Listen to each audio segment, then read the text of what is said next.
Hello बच्चों, कैसे हैं आप सब। आज हम एक नया और इंटरेस्टिंग टॉपिक पढ़ेंगे और आइए शुरू करते हैं। मेरे पास में दो चीज़ें हैं बच्चों और ये आपके सामने है। अक्सर आप जब भी इन दोनों ही चीज़ों को देखते हैं तो आपसे पूछे जाने पर आप इनका नाम बताते हैं गोला। आज हम पढ़ाई करेंगे वृत्त यानी सर्कल की, लेकिन थोड़ा सा आपका जो आप लोग बोलते हैं गोला, इस आप लोगों का जो एक डाउट है उस डाउट को भी हम खत्म करना चाहेंगे। जैसे आपके सामने दो चीज़ें हैं, ये सर्कल है और ये स्फेयर, ये बॉल है और बॉल स्फेयर का एक एग्जाम्पल है। तो जैसे आप इन दोनों चीज़ों को देख रहे हैं, देख करके ही हमें समझ में आ रहा है कि ये स्फेयर बॉल ये कहलाती है गोला। ये ठोस होती है, सॉलिड होती है, लेकिन ये वृत्त सर्कल ये सॉलिड नहीं होता है, ये 2 डायमेंशनल होता है और स्फेयर ये 3 डायमेंशनल होता है। सर्कल को अगर हम किसी सरफेस पर रख दें तो वो खुद से मूव नहीं करता है, बट अगर हम इस स्फेयर को किसी समतल पर रखें, जैसे कि मैं आपके सामने रख कर दिखा रही हूँ, तो ये खुद से मूव करता रहता है।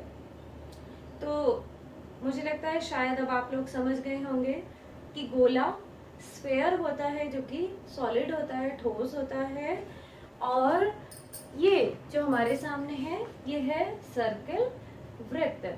तो आगे से अब आप लोग कभी भी इन दोनों में कंफ्यूज ना हो और अच्छे से इनको याद रखें कि ये है सर्कल वृत्त और ये है स्फेयर गोला। चलिए, अब मेन टॉपिक है हमारा आज का सर्कल। तो आज हम सर्कल के बारे में पढ़ेंगे। आइए शुरुआत करते हैं। चलिए बच्चों, अब मैंने यहाँ पर एक सर्कल पेस्ट किया है, सर्कल चिपकाया है, ठीक है। अब सबसे पहले हम ये जानें कि सर्कल होता क्या है। तो सर्कल होता है अगर हम किसी एक निश्चित बिंदु से कोई डिस्टेंस लेकर के और उस डिस्टेंस के साथ साथ एक बंद वक्र बना दें, तो इस बंद वक्र को हम वृत्त या सर्कल कहते हैं। अब क्या ये बात सही है कि ये बराबर बराबर डिस्टेंसेस से हमने बनाया है? तो आइए चलिए हम पहले इसको नाप कर देखते हैं। चलिए हम इसको नाप करके देखते हैं कि क्या ये हर जगह इक्वल डिस्टेंस है, बराबर दूरी पर है। तो चलिए नापते हैं और ये हमारा आया है 10.3 सेंटीमीटर इधर साइड से। अब हम दूसरी तरफ से भी नाप लेते हैं। हमने अभी यहाँ से और यहाँ तक की दूरी को नाप करके देखा, ये हमारा आया है 10.3 सेंटीमीटर। आप देखते हैं कि क्या हमारी यहाँ भी सेम डिस्टेंस ही आएगी। बिल्कुल, यहाँ भी हमारी डिस्टेंस आ रही है 10.3 सेंटीमीटर और दूसरी तरफ भी हम नापेंगे तो बिल्कुल वही हमारी निकल कर के आएगी। देख लीजिए, यहाँ पर भी वही डिस्टेंस आ रही है और इधर से भी नाप लेते हैं, इधर भी हमारी सेम डिस्टेंस ही है। अब हमारा जो ये फिक्स्ड पॉइंट है, जिस फिक्स्ड पॉइंट को लेकर हमने पूरा अपना सर्कल ड्रॉ किया है, उस फिक्स्ड पॉइंट को हम कहते हैं वृत्त का केंद्र और इंग्लिश में हम इसको बोलते हैं सेंटर।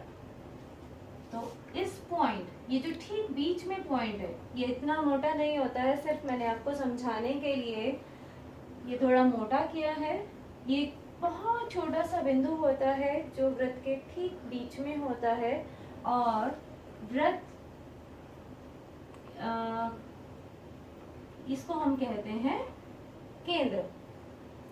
इसको हम एक नाम दे देते हैं O, और हम लिख लेते हैं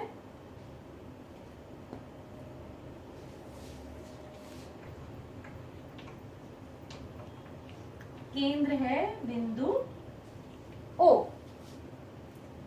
अब वृत्त का दूसरा मेन पार्ट, ये जो हमारा वृत्त बना हुआ है, अगर हम किसी एक पॉइंट से चलना शुरू करें, सपोज हमने यहाँ से चलना शुरू किया और हम ये पूरा लंबाई नापते हुए हम फिर से अपने इसी पॉइंट पर आ गए हैं, यह लंबाई कहलाएगी वृत्त का परिमाप या फिर वृत्त की परिधि। तो अब आप समझ ही गए होंगे वृत्त की परिधि क्या होती है, कि अगर हम वृत्त के किसी एक पॉइंट से चलना शुरू करें और पूरा रास्ता तय करके दोबारा हम इसी जगह पर आ जाएं जिस बिंदु से हमने शुरू किया था, यह कहलाती है वृत्त की परिधि, और इसको इंग्लिश में हम बोलते हैं सरकमफ्रेंस।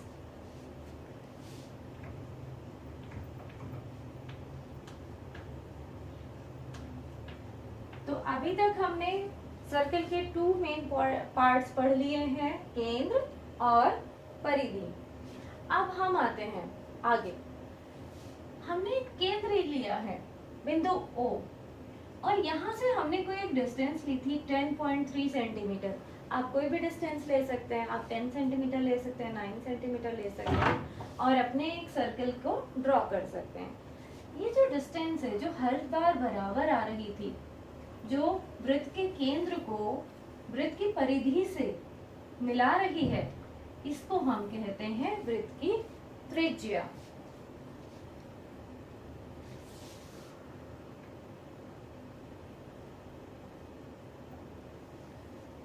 और वृत्त की त्रिज्या केवल एक ही डायरेक्शन में नहीं होती है, ये अलग अलग किसी भी डायरेक्शंस में हो सकती है। देखिए, और अभी अभी हमने नाप करके भी देखा था कि वृत्त की त्रिज्या की लंबाई हमेशा बराबर होती है। तो हमने आप तीसरी चीज पढ़ी,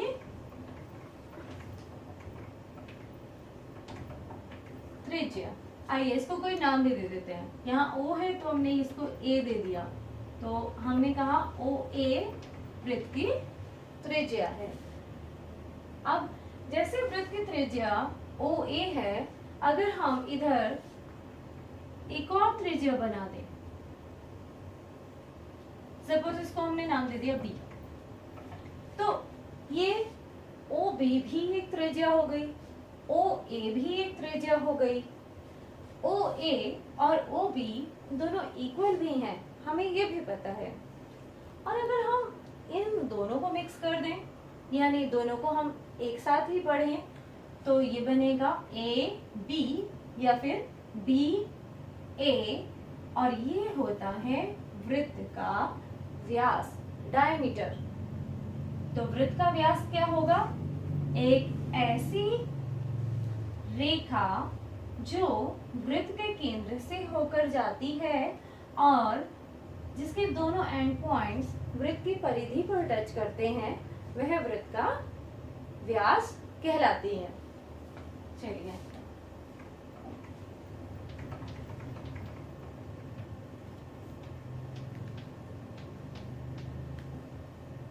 व्यास हो गया AB। अब जैसे AB वृत्त के सेंटर से होकर के जा रहा है, जरूरी नहीं कि हमारा व्यास केवल ऐसा ही बने। जैसे हमारे पास बहुत सारी त्रिज्या हो सकती हैं, हमारे पास बहुत सारे व्यास भी हो सकते हैं। देखिए, हम यहाँ पर भी व्यास बना सकते हैं, हम इधर भी व्यास बना सकते हैं, हम इधर भी व्यास बना सकते हैं।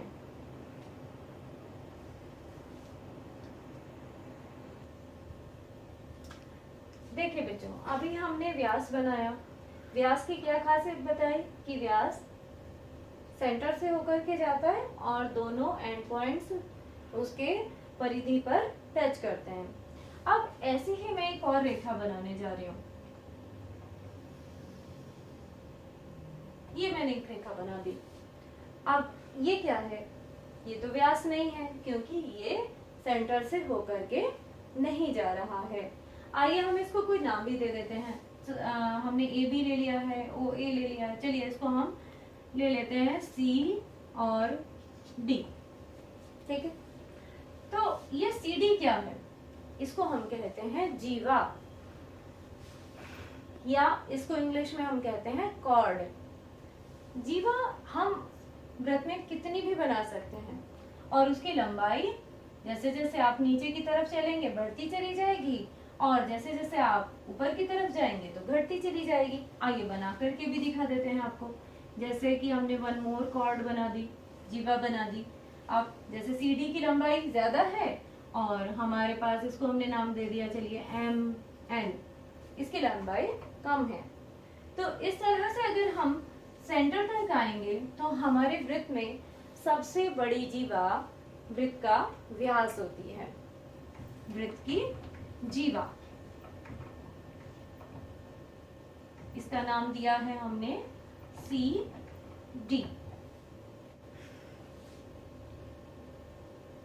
वृत्तखंड, तो वृत्तखंड देखिए सी डी, अगर हम सी डी के ऊपर का वृत्त काट दें, यहां से हमने सपोज काट दिया और काट करके इसको अगर हमने अलग कर दिया तो ऊपर वाला पोर्शन जो आपको एक छोटा सा ये सर्कुलर ये वाला शेप जो दिखाई देगा, यहाँ पर देखिए इस तरह से ये वाला जो पोर्शन आपको दिख रहा है ये वाला कहलाएगा वृत्तखंड। और इस वृत्तखंड को हम क्या नाम दे देंगे,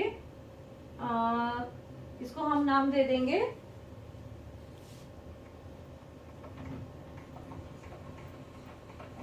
वृत्तखंड सीडी। अब आप कहेंगे कि सीडी हमने जीवा का नाम दिया है तो इसलिए हम क्या करेंगे, यहाँ पर एक नाम और ऐड कर देते हैं। चलिए हमने यहाँ पर दे दिया ई। ठीक है, अब हम इसको क्या बोलेंगे, C D E, C D E. ये एक हमारे पास में वृत्तखंड हो गया, इसको हम सेगमेंट भी बोलते हैं।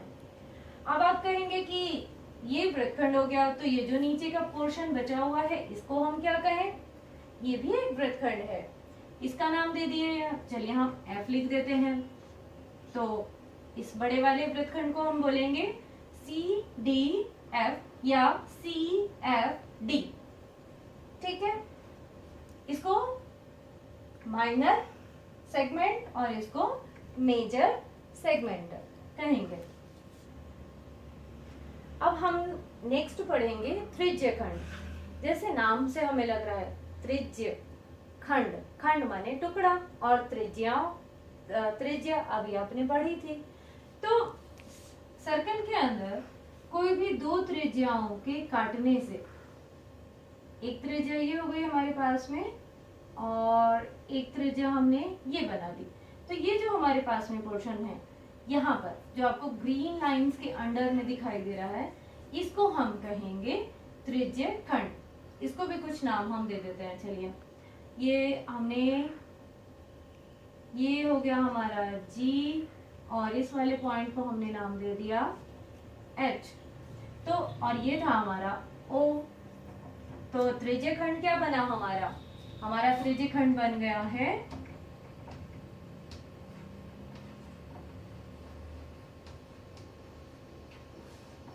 त्रिज्य खंड क्या है हमारा GO।